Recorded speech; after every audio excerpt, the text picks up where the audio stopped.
supaya kita dukung, supaya Tuhan bekerja dalam kehidupan mereka. Amin. Mari kita berdoa. Ayo kita berdoa yuk. Bapa yang kami sembah di dalam nama Tuhan Yesus Kristus, kami bersyukur untuk kasih setia Tuhan. Terima kasih untuk pagi yang indah ini Tuhan, kami boleh ada di tempat ini tanpa kekurangan suatu apapun. Bapa, saat ini kami mau mengusung Tuhan setiap anak-anak kami yang mereka akan masuk dalam kelas sekolah minggu mereka Bapa. Tuhan, biarlah Tuhan kami mau serahkan kepada Tuhan, lawatan Tuhan kiranya turun atas mereka Bapa. Dan biarlah urapan-Mu turun atas mereka Tuhan, walaupun mereka masih kanak-kanak. Bapa, kami percaya Tuhan di masa kanak-kanak mereka Tuhan bisa pakai mereka. Tuhan, sensitifkan pendengaran rohani mereka Tuhan. Biarlah mereka di masa kanak-kanak pun mereka boleh mendengar suara-Mu Bapa. Seperti Nabi-Mu, Nabi Samuel Tuhan, di masa kecilnya Tuhan dia boleh mendengarkan suara-Mu Tuhan. Dan Kau pakai Tuhan. Tuhan, persiapkan anak-anak ini Tuhan untuk menjadi alat-Mu Tuhan. Kiranya urapan-Mu turun atas mereka Bapa di dalam nama Tuhan Yesus. Dalam nama Tuhan Yesus. Dalam nama Tuhan Yesus. Dalam nama Tuhan Yesus. Dalam nama Tuhan Yesus. Dalam nama Tuhan Yesus. Dalam nama Tuhan Yesus. Dalam nama Tuhan Yesus. Dalam nama Tuhan Yesus. Dalam nama Tuhan Yesus. Dalam nama Tuhan Yesus. Dalam nama Tuhan Yesus. Dalam nama Tuhan Yesus. Dalam nama Tuhan Yesus. Dalam nama Tuhan Yesus. Dalam nama Tuhan Yesus. Dalam nama Tuhan Yesus. Terima kasih Bapa. Juga Tuhan Kau pakai Tuhan hamba-hamba-Mu Tuhan, para kakak-kakak sekolah minggu Tuhan, berikan hikmat-Mu Tuhan, tambah-tambahkan hikmat marifat-Mu Bapa. Dan juga Tuhan, urapan-Mu turun atas mereka Tuhan. Bukakan tingkap-tingkap pengertian mereka untuk semakin mengerti Tuhan, semakin mengerti akan kehendak-Mu Tuhan, yang Tuhan ingin nyatakan dalam kehidupan anak-anak ini Bapa. Di dalam nama Tuhan Yesus, urapan Tuhan turun atas hamba-hamba-Mu ini Bapa, di dalam nama Tuhan Yesus. Dan biarlah Tuhan hadir dari awal, pertengahan hingga akhirnya di tengah ibadah kebaktian sekolah minggu ini Bapa. Di dalam nama Tuhan Yesus Kristus kami sudah berdoa dan mengucap syukur. Haleluya. Amin. Selamat sekolah minggu.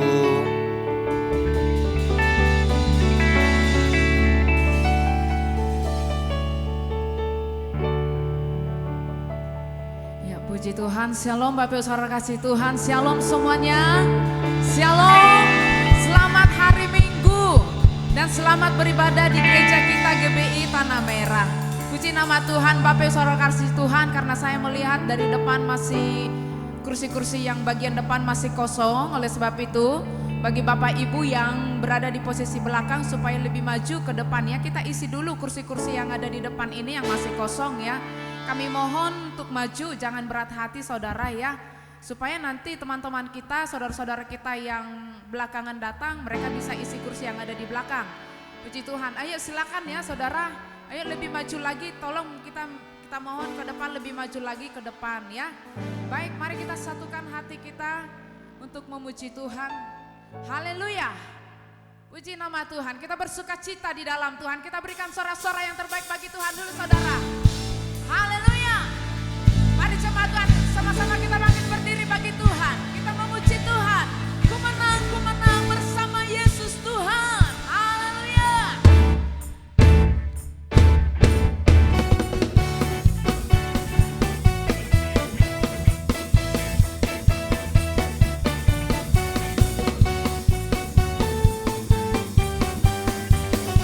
Ya, sama-sama katakan.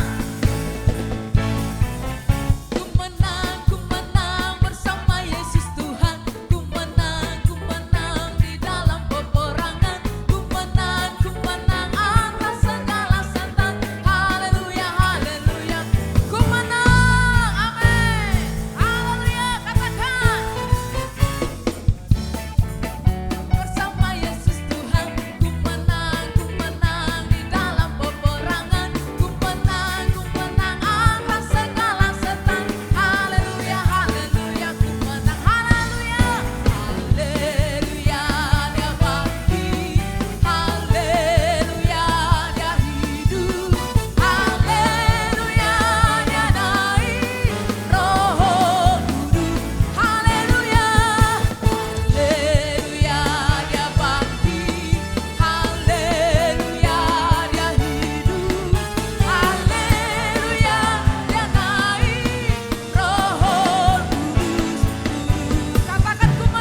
Puji nama Tuhan.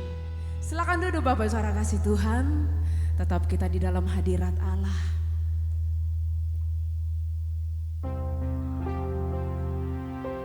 Terima kasih Tuhan. Bahwa Roh-Mu yang hidup penuhi hati kami. Mengalir di dalam jiwa kami. Mengalir di dalam ibadah kami. Bahwa kami Tuhan. Bahwa jiwa kami Tuhan. Untuk tenang bersama dengan Engkau. Dan kami percaya bahwa di dalam naungan-Mu kami aman Tuhan. Sungguh kami mau Tuhan menikmati setiap hadirat di dalam Engkau.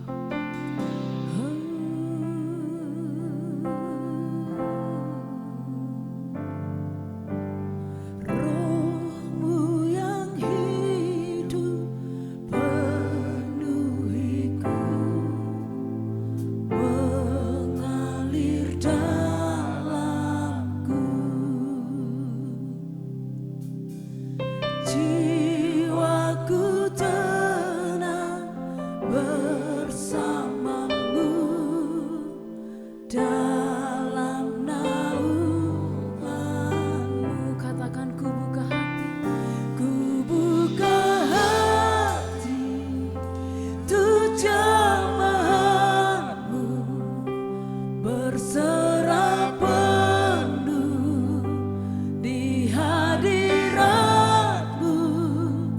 Kau ambil alih seluruh hidupku di altar-Mu, menyembah-Mu. Sebab Roh-Mu yang kudus pulihkan kami Tuhan. Roh-Mu yang kudus pulihkanku. Engkaulah damaiku. Ku hidup oleh anugerah-Mu yang menyertai, yang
kita berserah sepenuhnya di hadirat Tuhan. Engkau ambil alih Tuhan seluruh hidup kami. Kami mau berserah sepenuhnya di dalam Engkau. Oh, haleluya, ku buka hati. Ku jamah. Yes, di hadirat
sukacita di dalam Tuhan, memuji membesarkan nama Tuhan, sebab Engkau adalah Allah yang patut kami tinggikan, kami muliakan. Berkati Tuhan ibadah kami di GBI Tanah Merah, biarlah nama Tuhan kami agungkan Tuhan di dalam nama Tuhan Yesus Kristus. Mulai dari mimbar sampai ke pintu depan Tuhan, Engkau berkati semuanya Tuhan. Lawat dengan malaikat-Mu Tuhan, lawat dengan Roh Kudus-Mu. Terima kasih Bapa yang baik, terpujilah nama-Mu. Sukacita di dalam Engkau selalu menjadi milik kami. Haleluya, sama-sama kita katakan amin. Haleluya. Kasih tasnya kiri kanannya ya, sambil kita memuji Tuhan. Bukan terbang firman-Mu Tuhan, kita bagikan ini.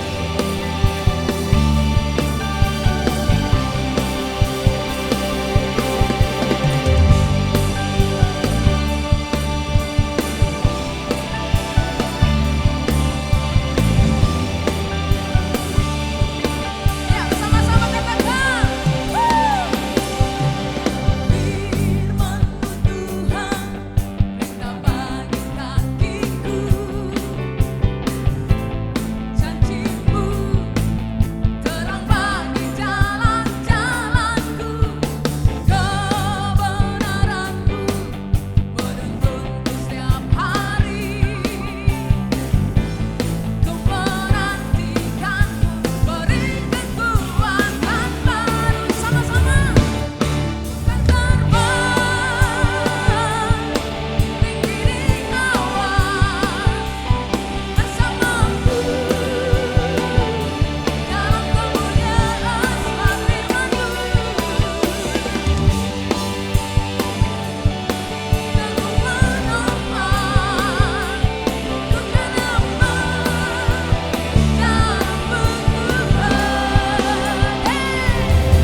menikmati setiap pujian yang kami lakukan di hadirat-Mu.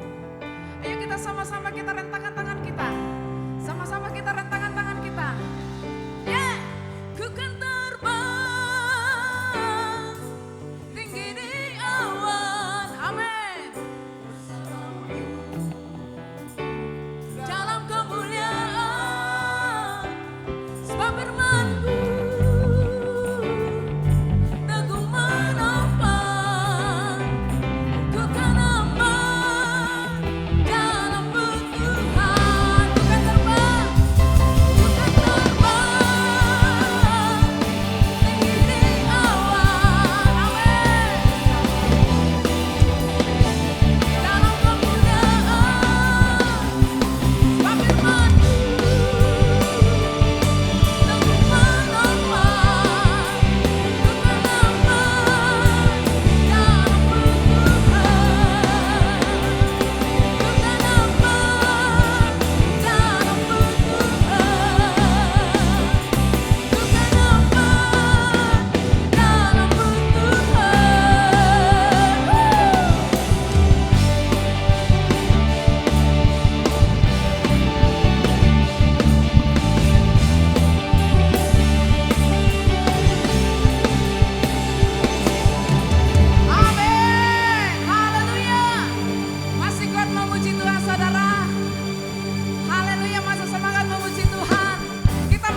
di dalam hadirat Allah.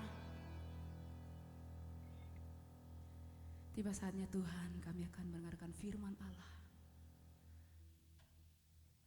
Biarlah kuasa kasih-Mu Tuhan terus ada bagi kami. Dan kami percaya Tuhan melalui firman-Mu, kami semakin dibaharui. Hati kami dibaharui di dalam Engkau. Haleluya. Ku datang Tuhan.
kami lebih tinggi lagi Bapa.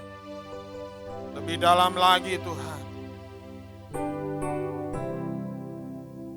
Kami masuk ke dalam hadirat-Mu lebih lagi Bapa. Terima kasih untuk kebaikan Tuhan. Kami boleh hari ini berkumpul di tempat ini. Kami boleh memuji membesarkan nama-Mu. Anugerah bagi kami itu Tuhan. Terima kasih Bapa. Tuhan, kami juga rindu Tuhan. Kami mau dikenyangkan oleh firman-Mu Bapa. Roti hidup itu Tuhan. Mana sorgawi itu Bapa. Tuhan, kami mau Tuhan. Kami lapar dan haus akan kebenaran-Mu Tuhan. Bapa, bicaralah kepada kami Tuhan. Kami mau Tuhan buka hati kami Tuhan. Kami mau buka pikiran kami Tuhan. Kami mau taruh perhatian kami khusus bagi Tuhan. Sucikan kami, kuduskan kami Bapa. Lahirkan kami Tuhan. Terima kasih Bapa, kiranya hikmat-Mu turun atas kami. Bukakan tingkap-tingkap pengertian kami akan Tuhan. Bapa, untuk firman-Mu yang sempurna ini Tuhan, Bapa tutup bungkus hamba-Mu Tuhan yang tidak sempurna ini Bapa. Biarlah firman-Mu yang sempurna ini boleh tersampaikan Tuhan. Hari ini ada terjadi kelepasan. Hari ini ada terjadi kesembuhan. Hari ini akan terjadi kemenangan. Akan ada hidup-hidup yang berubah. Hari ini, inilah saatnya. Tuhan bekerjalah seluas-luasnya Bapa. Gedor kami Bapa. Terima kasih Tuhan, kami siap mendengarkan firman-Mu Bapa. Di dalam nama Tuhan Yesus Kristus kami sudah berdoa. Sama-sama kita katakan amin, amin, amin, amin. Silakan. Sudah duduk ya. Oke. Shalom Bapak Ibu. Selamat hari Minggu, selamat juga mengawali bulan apa sekarang? Bulan 6 ya, bulan Juni. Kita masuk di bulan yang baru dan kalau hitungan 1 tahun kita sudah mendekati setengah tahun ya. Cepat banget rasanya. Aduh, setiap saya katakan ini saya benar-benar merasakan, wow, cepat banget. Saya nggak tahu apakah memang perasaan saya atau Bapak Ibu juga merasakan, tapi kok rasanya tiba-tiba kita sudah melangkah di pertengahan tahun. Nggak nyangka secepat ini, tapi ya puji Tuhan, pasti Tuhan akan bukakan apa yang Tuhan ingin sampaikan bagi kita, apa yang Tuhan ingin kita terobos, breakthrough. Pasti Tuhan akan sediakan. Bulan ini bulan yang baru. Kita percaya hari ini kita melangkah masuk dalam suatu berkat yang baru dari Tuhan tentunya. Amin. Amin Bapak Ibu, kita siapkan Alkitab kita. Ini ada sebuah kisah yang pasti Bapak Ibu sudah pernah dengar, pernah tahu, dan sering. Mungkin juga saya pernah mengkhotbahkan juga kisah ini. Kisah yang sudah populer bagi pengikut Kristus. Kita buka Alkitab kita di Kejadian 4. Kita buka Alkitab kita di Kejadian 4. Mulai ayat 3 sampai ayat 5. Mulai ayat 3 sampai 5. Bapak Ibu saya akan bacakan. Bapak Ibu juga simak dengan baik-baik dan perhatikan kata per kata. Karena itu sangat penting. Tanda baca juga harus diperhatikan. Itu sangat penting. Karena itu penuh dengan arti. Oke, Bapak Ibu siap? Katakan siap. Amin. Amin. Kejadian 4 mulai ayat 3. Setelah beberapa waktu lamanya, maka Kain mempersembahkan sebagian dari hasil tanah itu kepada Tuhan sebagai korban persembahan.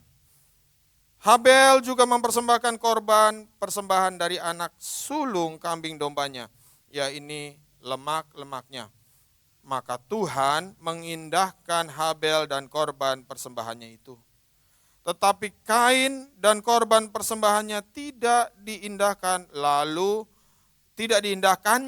lalu hati Kain menjadi sangat panas dan mukanya muram. Bapak Ibu saya mau tambahin 2 ayat lagi ya. Ayat 6, firman Tuhan kepada Kain, mengapa hatimu panas dan mukamu muram? Apakah mukamu tidak akan berseri jika engkau berbuat baik? Tetapi jika engkau tidak berbuat baik, dosa sudah mengintip di depan pintu, ia sangat menggoda engkau, tetapi engkau harus berkuasa atasnya. Puji Tuhan, amin. Bapak Ibu dikasih Tuhan, peristiwa pasca penciptaan manusia dan alam semesta dan isinya. Bapak Ibu yang dikasih Tuhan, setelah manusia jatuh ke dalam dosa, Adam dan Hawa jatuh ke dalam dosa, mereka akhirnya harus terusir dari Taman Eden. Dan ketika mereka sudah diusir, dihalau keluar dari Taman Eden. Kenapa harus memakai kata dihalau? Karena Adam dan Hawa itu bagaikan layaknya orang yang tidak berpengalaman di dunia luar. Dia terbiasa di Taman Eden itu enak, semua tersedia, semuanya ada. Dan terbiasa berada di hadapan hadirat Tuhan. Tapi karena kesalahan dosanya, suka atau tidak suka dia harus terhalau dari Taman Eden. Nah Bapak Ibu yang dikasih Tuhan, ketika Allah menetapkan kerub di pintu masuk Taman Eden itu, Adam dan Hawa mau kembali pun tidak bisa, karena kerub itu dikatakan membawa pedang yang bernyala-nyala. Tinggallah Adam dan Hawa terbengong-bengong akan pergi kemana mereka. Disinyalir mereka tidak jauh dari Taman Eden, mereka hanya ada di sekitar situ. Hanya tidak di dalam, mereka hanya di sekitar situ. Dan mereka memulai hidupnya. Singkat cerita, Adam dan Hawa mempunyai keturunan. Namanya Kain dan Habel. Kain si sulung, Habel si bungsu. Nah dalam perjalanan kehidupan mereka, Kain menjadi bapak petani. Kain menjadi seorang petani, Habel menjadi bapak gembala atau bapak peternak. Kain biasa menangani yang namanya tumbuh-tumbuhan. Dia terbiasa mengelola Bapak Ibu, sekedar informasi, waktu Allah menciptakan manusia, makanan manusia itu bukan steak, bukan pizza, bukan nasi, lemper, no, biji-bijian. Jadi saya bisa bayangkan sehatnya Adam dan Hawa waktu itu ya. Nggak kayak kita nih, nggak kayak saya nih. Makanya ada yang kesumbat nih. Mereka sehat sekali. Makanan utamanya adalah dari tumbuhan. Nah, Kain mendapatkan peran yang sentral dalam kehidupan mereka. Dialah yang memproduksi bahan makanan mereka. Habel mendapat sisanya. Mendapat sisanya sekundernya lah waktu itu. Memelihara ternak yang kulitnya nanti bisa diambil jadi pakaian. Dan saya sinyalir mereka belum makan daging. Bapak yang dikasih Tuhan, suatu saat tidak dikatakan oleh Alkitab apa pencetusnya, tetapi suatu saat Kain datang kepada Tuhan mempersembahkan korban. Dikatakan Kain mempersembahkan sebagian dari hasil tanah itu. Misalnya kan Bapak Ibu, kalau Kain mempunyai tanah 2 hektar, kalau dikatakan sebagian, yang diberikan kepada Tuhan berapa hektar? 1 ya. 2 hektar, misalnya dia punya tanah 2 hektar, dari hasil 2 hektar itu, berarti 1 hektarnya untuk Tuhan. 1 hektar yang luas ya. Apalagi ini zaman manusia mula-mula. Berarti hampir yang dipandang itu miliknya dia. Selama bersangkutan berhubungan dengan tumbuh-tumbuhan, tanaman, apapun itu, buah-buahan, itu milik Kain. Berarti bisa dibayangkan kalau dikatakan dia mempersembahkan sebagian, wow, banyak sekali, ya kan? Banyak sekali dia persembahkan. Di lain sisi Habel menjadi seorang peternak. Dikatakan Habel juga mempersembahkan korban persembahan dari anak sulung. Nah, saya melihat ada suatu konsep yang berbeda ya, antara Habel dan Kain. Kain berpikiran, kalau aku persembahkan setengahnya buat Tuhan, itu wow banget. Wow banget. Tapi Habel punya konsep yang berbeda. Saya yakin Habel mendapatkan suatu pencerahan di hatinya. Mengapa dia ambil sistem ini? Habel tidak menyerahkan, dia punya kandang yang banyak dan menyerahkan setengahnya buat Tuhan. Sistemnya berbeda Bapak Ibu.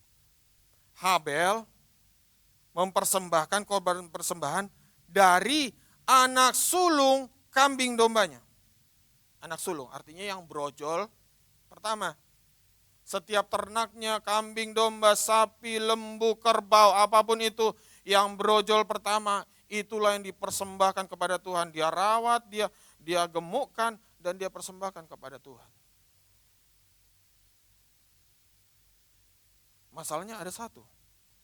Ya kalau ternaknya itu nanti akan bisa berkembang biak, mengeluarkan anaknya lagi.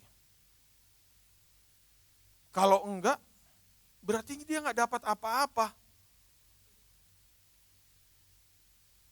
Tapi Habel punya suatu konsep yang tidak dimiliki oleh Kain. Karena dia tahu untuk siapa dia persembahkan korbannya. Apa yang terjadi dari dua sistem ini Bapak Ibu? Kain dengan sebagian hasil pertaniannya, apa yang terjadi? Tuhan tidak mengindahkannya. Bapak Ibu, tidak mengindahkan persembahan Kain. Di satu sisi Habel persembahannya diindahkan oleh Tuhan. Bapak Ibu dalam bahasa aslinya mengindahkan Tuhan mengindahkan Habel itu mengandung arti begini Bapak Ibu. Tuhan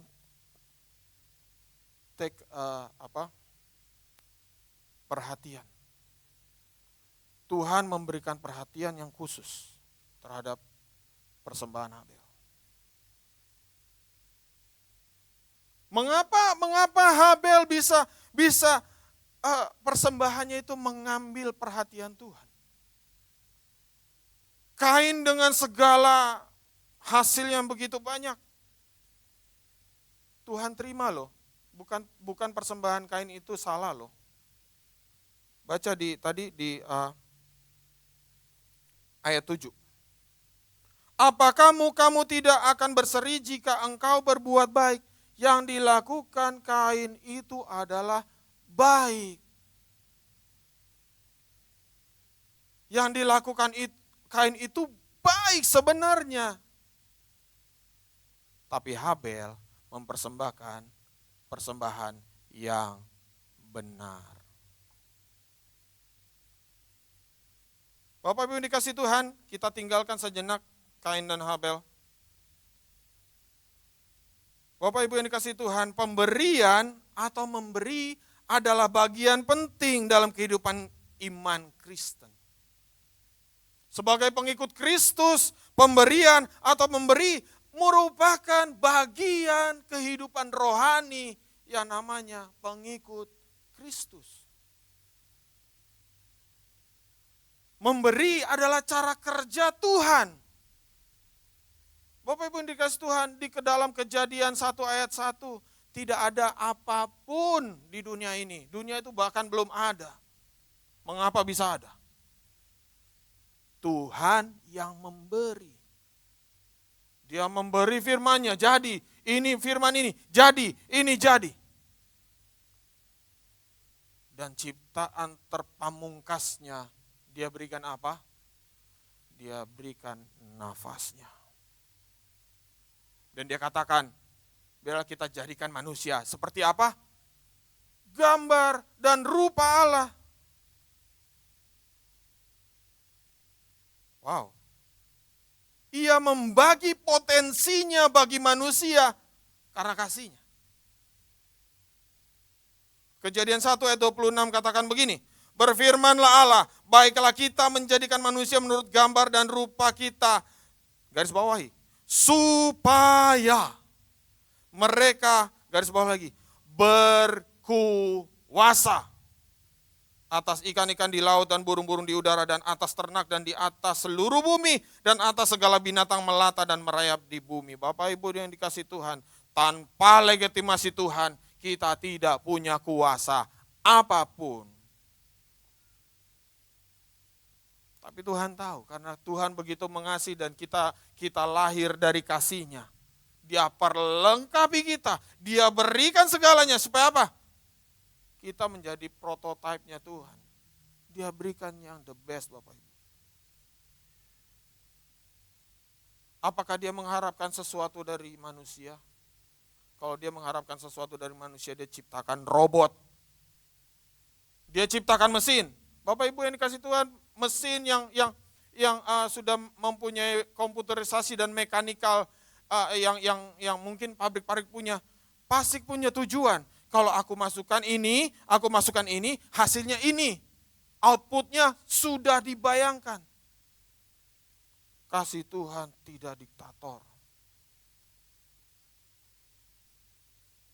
Kita lahir dari kasih-Nya, kita terbentuk oleh kasih-Nya, dan Dia berikan semuanya. Kuasanya diberikan. Bapak Ibu masih ingat peristiwa Menara Babel? Mungkin ini jarang dikisahkan, tetapi singkat cerita, manusia itu semakin banyak dan mereka hanya berkumpul di satu tempat. Padahal perintah Tuhan adalah sebar ke penjuru bumi karena sudah diberikan kuasa. Tapi mereka memilih berkumpul di suatu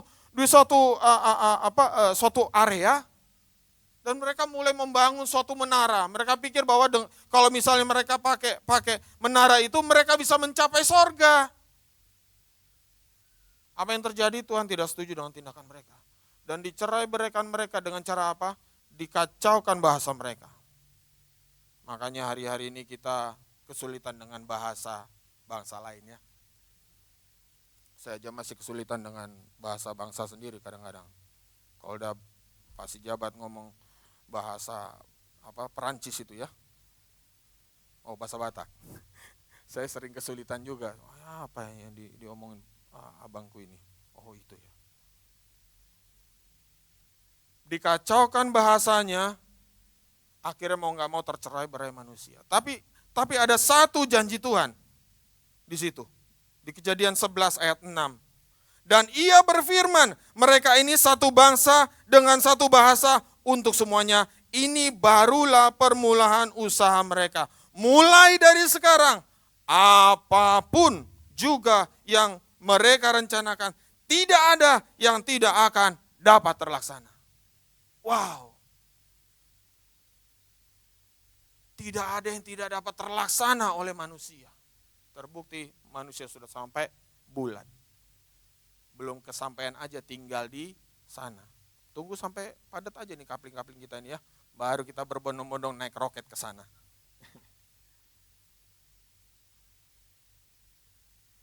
Apapun bisa dilaksanakan. Bapak Ibu hari-hari ini, Bapak Ibu mau menyebutkan apa yang tidak bisa dilakukan manusia? Secara fisikal, secara biologis. Menciptakan cloning pun sudah bisa Bapak Ibu. Cloning binatang ini tanpa induk semang, dia boleh lahir di dalam laboratorium. Bisa. Manusia diberikan kualitas yang begitu dahsyat. Hebat Tuhan kita diciptakan dengan kualitas yang jempol. Maka dari itu Bapak Ibu, kalau hari-hari ini masih ada yang minder dengan kehidupannya, saya mau katakan sayang sekali. Tuhan sudah memberikan potensi terhebat, materi yang terhebat dalam kehidupan kita. We are the diamond class material. Kita ini dibentuk dengan bahan yang kualitas prima oleh Tuhan. Ia memberi segalanya, bahkan ketika manusia jatuh dalam dosa. Apa yang dilakukan Tuhan? Dia nggak tinggal diam, dia janjikan ular itu akan diremukkan oleh tumit manusia. Walaupun ular itu akan meremukkan tumit manusia, tetapi mana yang lebih fatal Bapak Ibu? Keadaannya, si ular itu atau manusia? Manusia cuma digigit, diremukkan tumitnya, tapi dia dihancurkan kepalanya. Dan Tuhan tidak tinggal diam, manusia berjalan masuk ke dalam maut. Dia datang ke dunia, menjadi manusia, berinkarnasi di dalam nama Yesus Kristus. Dia rela, firman Tuhan katakan dia rela mengosongkan dirinya. Kosong Bapak Ibu, atribut ya Allah pencipta semesta alam itu dia kosongkan. Menjadi apa? Kata firman Tuhan, dia mengambil rupa sebagai hamba, bukan sebagai Tuhan. Iya sebagai manusia, tapi kalau bisa pilih siapa yang mau lahir dengan keadaan kita sekarang? Kalau boleh pilih, mau deh nanti aku kalau misalnya ada kesempatan lagi aku mau lahir jadi anaknya Presiden Trump. Ya enggak? Atau jadi anaknya Raja Kerajaan Monaco. Tapi Tuhan kita memilih dilahirkan di dunia ini menjadi seorang hamba. Kalau beberapa hari yang lalu kita memperingati kembalinya Kristus ke sorga, kenaikan Tuhan Yesus ke sorga. By the way, Indonesia luar biasa. Dulu hanya ditulis memperingati Isa Al-Masih. Tetapi sekarang negara mengakui bahwa Yesus Kristus kembali ke sorga. Ini suatu breakthrough yang luar biasa buat kita. Itu suatu berkat bagi kita. Bapak Ibu yang dikasihi Tuhan, dengan kemegahannya dia rela datang ke dunia ciptaannya. Menjadi seorang raja tidak, dia menjadi hamba. Dia lahir di sebuah keluarga yang kaya? Tidak. Dia lahir dalam sebuah keluarga yang bersahaja. Dia lahir di rumah sakit yang canggih, Bonafit? No. Dia lahir di kandang domba. Supaya apa? Supaya karya keselamatan buat manusia itu lempeng. Kalau dia dilahirkan sebagai anak raja, seperti yang saya sampaikan kemarin. Kalau dia dilahirkan sebagai anak raja dan dia menjadi raja, tidak mungkin ada satu benda tajam pun akan menyentuh tubuhnya. Apakah dia bisa berkorban, mati di kayu salib? Tidak bisa. Kalau dia tidak mati di kayu salib, apakah kita bisa ditebus? Padahal dosa kita membutuhkan korban darah yang kudus. Semua dipikirkannya, semua diberikan, semua kualitas pertolongan rescue kita manusia dia berikan yang paling baik.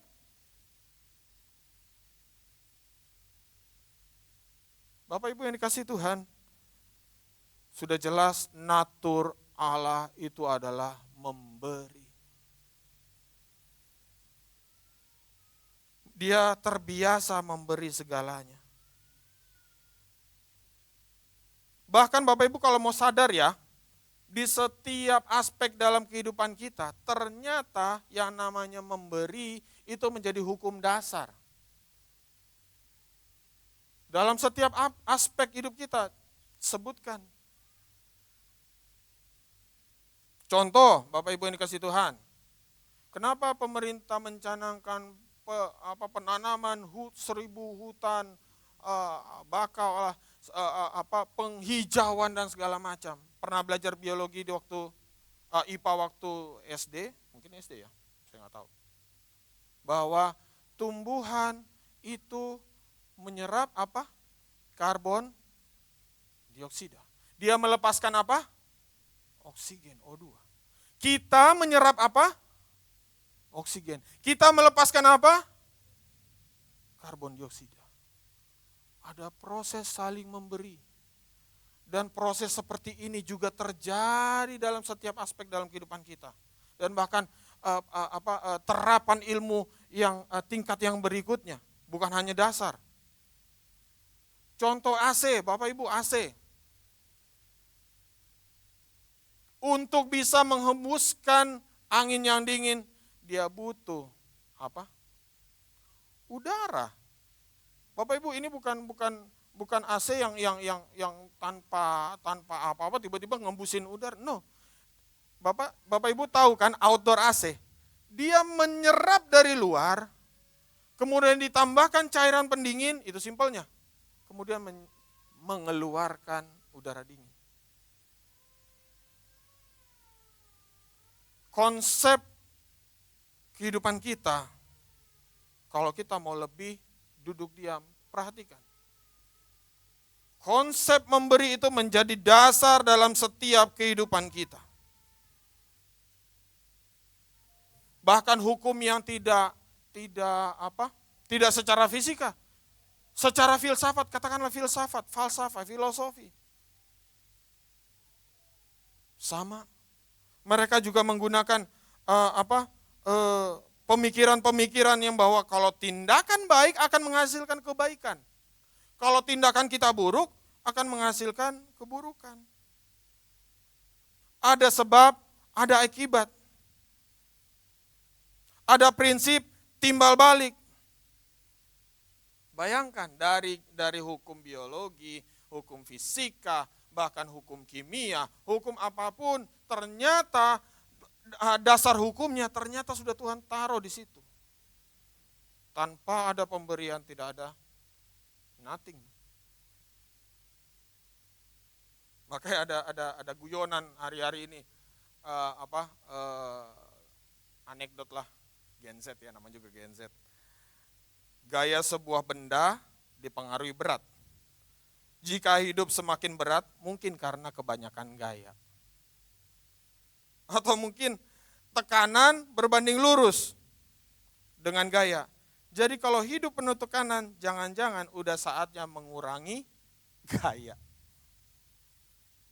Sebutkan hukum ekonomi, hukum perdagangan, apa yang dilakukan? Harus ada take and give. Kau punya apa? Aku punya ini. Makanya dulu sistem ekonomi yang populer apa? Barter ya kan? Kau punya apa? Aku punya ini. Barter. Bapak Ibu dikasih Tuhan, kembali kita ke kasus Kain dan Habel. Kain melihat Tuhan itu sebagai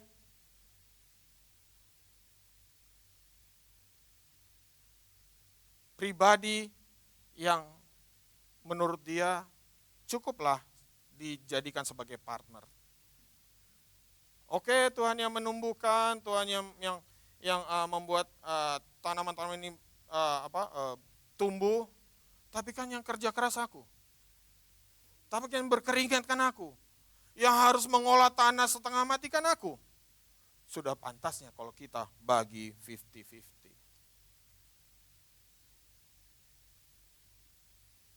Bagaimana dengan Habel? Menurut Tuhan itu baik loh. Dia mau memberikan sebagian dari hasil pertaniannya. Itu baik. Bagaimana dengan Habel? Habel mengambil keputusan setiap ternak yang lahir sulung, dia persembahkan kepada Tuhan. Tindakan Habel tidak hanya sekedar melakukan hal yang baik. Tindakan Habel menggetarkan hati Tuhan. Tidak heran kalau persembahan Habel diindahkan, diperhatikan, mengambil, mencuri perhatian Tuhan. Kain tidak. Bapak Ibu yang dikasih Tuhan, konsep kekristenan atau konsep Alkitab dan tentang dalam hal pemberian atau memberi. Itu dicatat dalam Alkitab di dalam Kisah Para Rasul 20 ayat 35. Dalam segala sesuatu telah kuberikan contoh kepadamu, bahwa dengan bekerja demikian kita harus membantu orang-orang yang lemah dan harus mengingat perkataan Tuhan Yesus. Sebab ia sendiri telah mengatakan, adalah lebih berharga memberi daripada menerima. Why? Mengapa? Tanda tanya, mengapa memberi lebih baik dari menerima? Bukankah kalau dikasih itu enak? Apalagi kalau ditraktir makan, asik. Mengapa memberi lebih berbahagia? Bapak Ibu yang dikasihi Tuhan, ketika dikatakan mengapa memberi lebih berbahagia, karena Allah sudah melakukannya. Dia memberikan yang terbaik buat kita, membuat kebahagiaan dalam kehidupannya, dalam kealahannya. Kebahagiaannya adalah melihat kita mampu melakukan segalanya. Dia modali kita habis-habisan, Bapak Ibu. Yang mengakibatkan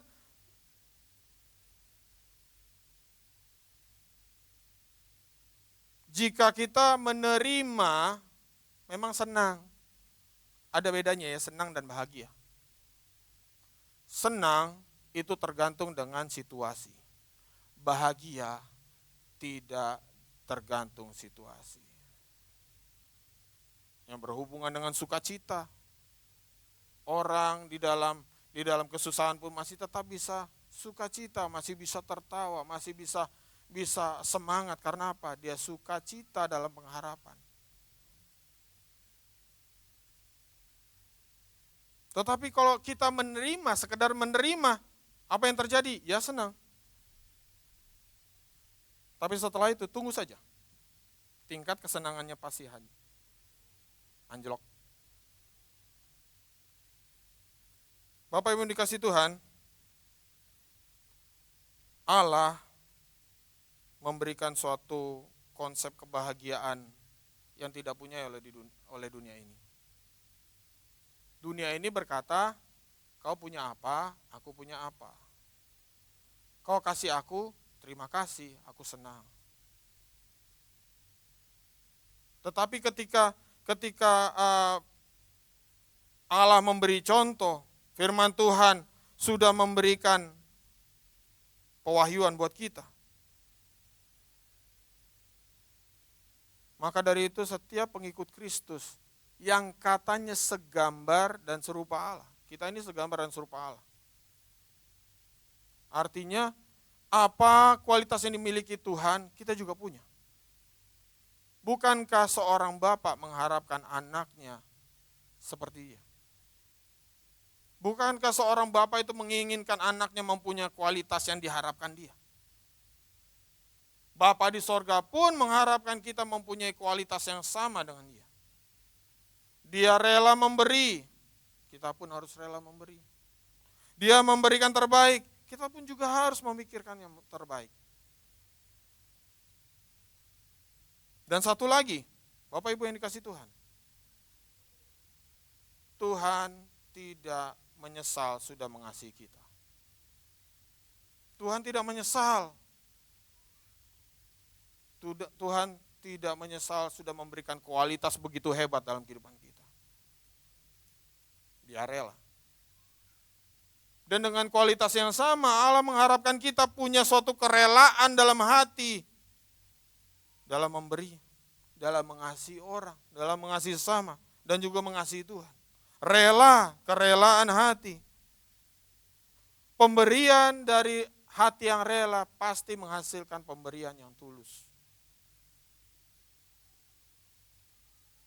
Sehingga menimbulkan suatu jawaban. Mengapa kita harus memberi? Yang pertama sudah jelas, jika kita memberi, kita sedang membuktikan kasih. Memberi adalah salah satu bentuk ungkapan kasih kita kepada sesama dan kepada Tuhan.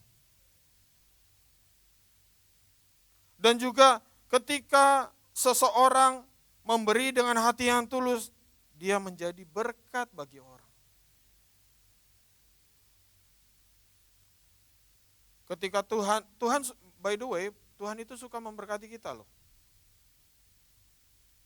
Dan Tuhan juga mengharapkan kualitas kita untuk bisa suka memberkati.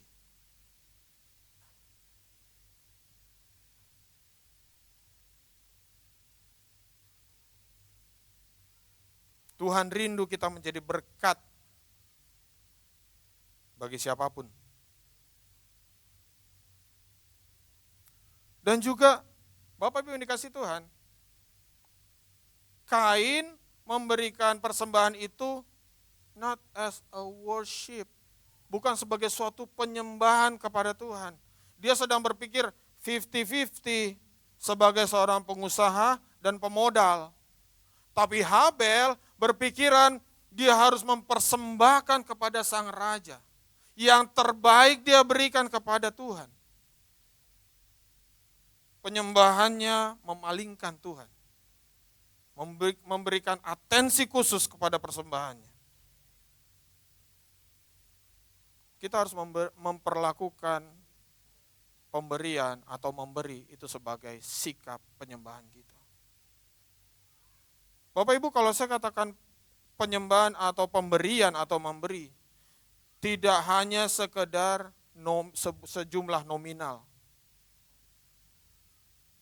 Tetapi everything, setiap kualitas yang sudah diberikan kepada Tuhan begitu besar, kita siap kembalikan kepada Tuhan. Sehingga membentuk penyembahan yang tulus dan sejati kepada Tuhan. Tentunya berarti aspek harta benda, uang, kemampuan, potensi, apapun itu harus bisa dimaksimalkan. Untuk apa? Supaya bisa dikembalikan the best kepada Tuhan. Karena apa? Konsep kita bukan hanya sekedar ya asal-asalan. Ya untung loh Tuhan, aku ini hari Minggu datang ke gereja. Sebenarnya aku males, tapi ya udahlah. Demi Engkau ya Tuhan, aku datang ke gereja. Asal-asalan, yang penting. Tapi kalau seseorang punya hati yang memang menyembah Sang Raja di atas segala raja, dengan segala pertolongan dan berkat yang begitu limpah, sikap hati ini akan berbeda. Dan sikap hati ini menentukan apa yang dilakukan.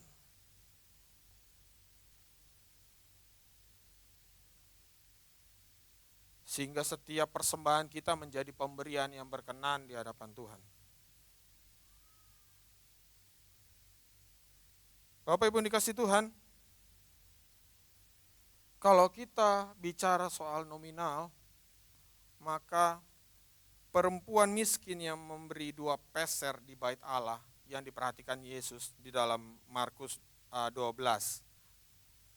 ayat 41, itu enggak ada apa-apanya. Dia hanya mempersembahkan 2 peser atau 2 duit. Bukan jumlah yang banyak dan besar. Tapi Tuhan katakan apa? Mana yang memberi lebih banyak?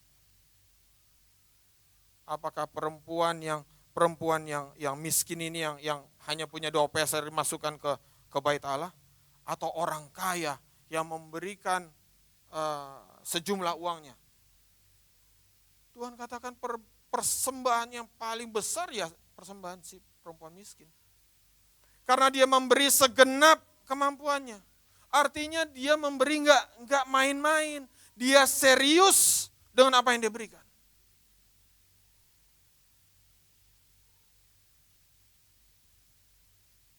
Dia serius memberikan apa yang menyenangkan hati Tuhan. Enggak banyak jumlahnya. Tapi ketika di tangan orang yang punya tulus hati, hati yang ingin menyenangkan hati Tuhan. Bahwa Tuhan itu lebih berharga dibanding kumpulan kantong-kantong uang dari seorang kaya. Yang memang memberi dari kelimpahannya. Nggak susah dia ngeluarin itu. Dia suruh pembantunya ambil tuh, taruh sana. Tuhan tidak pernah mengharapkan kita memberi dari apa yang tidak kita punyai. Tetapi ingat ini, Tuhan sudah memberi lebih dari cukup apa yang kita butuhkan. Kembali ke sikap hati kita. Apa yang sudah Tuhan berikan bagi kita.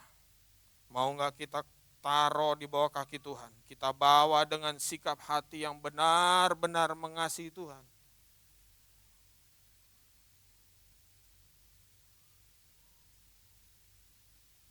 Dunia maya bukan belakangan ini, sudah beberapa tahun ini terganggu oleh yang namanya katanya perpuluhan. Kata perpuluhan ini sepertinya kayaknya mengusik banyak orang. Ada yang pro, ada yang kontra, ada yang bilang ini sudah gak berlaku. Oh no. Bapak Ibu yang dikasih Tuhan, bagi saya memandang perpuluhan itu sebagai ujian. 1/10 dari pendapatan, bukan semuanya, hanya 1/10. Bahkan Kristus pernah bertemu dengan seorang anak muda yang kaya. Dia berkata, "Guru, bagaimana aku bisa menjadi orang benar?" Yesus menyimpulkan, kalau engkau mau menjadi orang benar, juallah semua milikmu dan ikutlah aku. Bapak Ibu ini kasih Tuhan, kalau kita mau ngomong, oh itu kan perjanjian lama, ini kan perjanjian baru. Ini Kristus loh, Tuhan kita.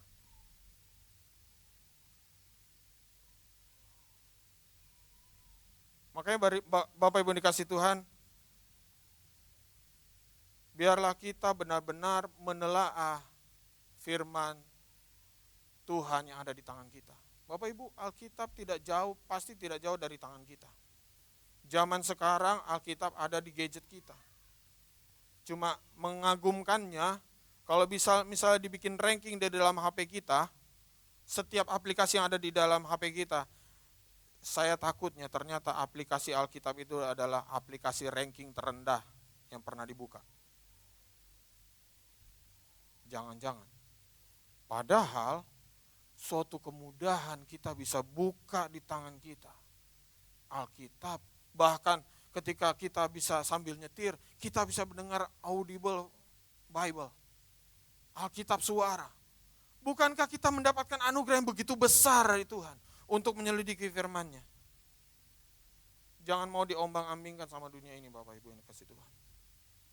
Dunia ini sangat ingin menyesatkan kita. Dunia ini ingin membuat kita bingung dan akhirnya apa? Sudahlah, banyak masalahku, gak usah aku pikirkan itu. Makanya kenapa Maria dikatakan memilih yang terbaik, duduk diam di kaki Tuhan daripada Marta. Dia duduk diam menerima yang terbaik dari Tuhan. Dia nikmati. Jangan sampai lepas Bapak Ibu firman Tuhan yang Tuhan sudah berikan bagi kita dan anugerah yang begitu besar. Jangan sampai lepas. Saya jadi teringat di daratan China sana saya pernah dengar bahwa orang-orang di sana tidak pernah punya yang namanya Alkitab, buku Alkitab. Dan saya tidak tahu sekarang, tetapi waktu itu yang saya pernah dengar, mereka harus merobek satu-satu dan membagikannya ke jemaat dan mereka saling bagi satu-satu. Dan mereka harus berusaha secepat daya untuk menghafalkan Alkitab itu. Supaya apa? Supaya udah ada di sini, ketika setiap salinan Alkitab itu diberangus oleh pemerintah, semuanya ada di sini. Kita mendapatkan kesempatan yang begitu besar. Kita bebas, Alkitab kita ada di mana-mana. Di tangan kita. Di rumah kita. Manfaatkan anugerah itu Bapak Ibu. Kalau sampai kita tersesat juga, waduh, entah lagi lah mau dibilang apa. Karena semuanya sudah ada pada kita. Bapak Ibu yang dikasih Tuhan, sekali lagi saya mau katakan, bukan urusan seberapa besar nominal yang bisa kita berikan kepada Tuhan. Ini tidak hanya berbicara soal nominal, berapa uang yang kita bisa kembalikan. No, semua. Apa gunanya kita bisa memberikan begitu banyak, tapi kita tidak memberikan hidup kita. Tidak bisa memberikan hati kita. Apa gunanya? Kita hanya dianggap sebagai orang yang royal, menyokong pelayanan lah apa. Tapi tidak ada perubahan hati, tidak ada perubahan dalam kehidupan. Tuhan melihat hati, amin. Firman Tuhan katakan dialah yang bisa melihat hati. Semua harus berasal dari hati. Mazmur 50 ayat 7 sampai 15 berbunyi demikian. Dengarlah hai umatku, aku hendak berfirman, hai Israel. Aku hendak bersaksi terhadap kamu, akulah Allah Allahmu. Bukan karena korban sembelihanmu aku menghukum engkau. Bukankah korban bakaranmu tetap ada di hadapanku? Tidak usah aku mengambil lembu dari rumahmu atau kambing jantan dari kandangmu, sebab punyakulah segala binatang hutan dan beribu-ribu hewan di gunung. Jika aku lapar, tidak usah aku katakan kepadamu, sebab punyakulah dunia dan segala isinya. Daging lembu jantankah aku makan, atau darah kambing jantankah aku minum? Persembahkanlah syukur kepada korban, sebagai korban kepada Allah, dan bayarlah nazarmu kepada yang Maha Tinggi. Berserulah kepadaku pada waktu kesesakan, aku akan meluputkan engkau dan engkau akan memuliakan aku. Bapak Ibu dikasih Tuhan, firman Tuhan sedang bicara bahwa persembahan yang tidak datang dari hati itu bahkan tidak diinginkan oleh Tuhan.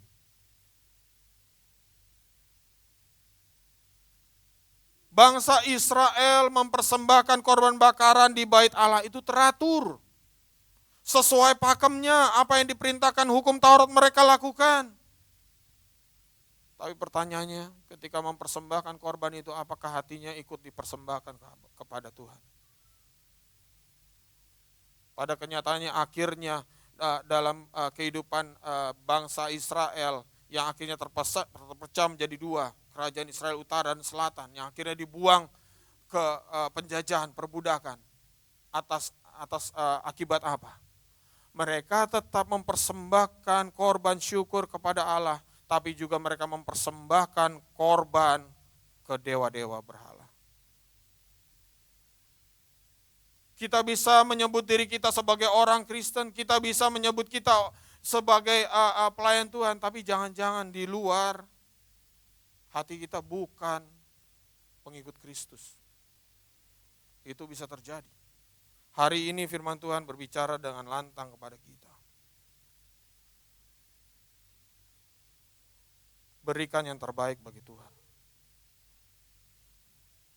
Pemberian yang terbaik bagi Tuhan adalah pemberian dari hati yang tulus. Maka dari itu Bapak Ibu yang dikasih Tuhan, kembali hati kita harus beres dulu. Bagaimana cara membereskan hati? Tidak ada cara lain. Makan firman Tuhan sebanyak-banyaknya. Makan firman Tuhan sebanyak-banyaknya. Bersabar dengan proses. Percayalah, dengan waktunya Tuhan, kita akan dibenahi, kita akan diperbaiki, kita akan dibangun. Dan Tuhan akan membawa lebih lagi. Kita akan dipercayakan lebih lagi. It's a matter of heart. Ini masalah hati. Mau enggak kita diperbaiki hati kita? Kenapa si orang muda itu dikatakan, Tuhan Yesus katakan, jualah segala semua hartamu dan ikutlah aku. Tuhan ingin melepaskan dia dari keterikatan dunia ini. Bapak Ibu, yang namanya terikat tidak bisa kemana-mana. Betul? Padahal kita punya cita-cita kalau Tuhan Yesus datang kali yang kedua, terus ada pengangkatan, kita maunya terbang ke angkasa. Lah kalau kita terikat di sini gimana caranya? Persis seperti kok aku jadi tiba-tiba lupa ya. Istri Lot. Harusnya dia selamat bersama Lot. Tapi apa yang terjadi? Sudah diperintahkan jangan lihat ke belakang. Apa yang dilakukan? Istrinya menengok ke belakang. Dan jadilah apa? Tiang garam. Tuhan sangat mengasihi kita. Cita-citanya apa? Bertemu kembali bersama kita. Makanya kemarin kita peringati kembalinya dia ke sorga. Karena apa? Di sana dia siapkan tempat. Untuk apa? Selama-lamanya kita bersama dia. Sampai kapan? Kekekalan. Tanpa batas. Dia ingin berhidup bersama kita. Tapi ketika kita terpantek di dunia ini,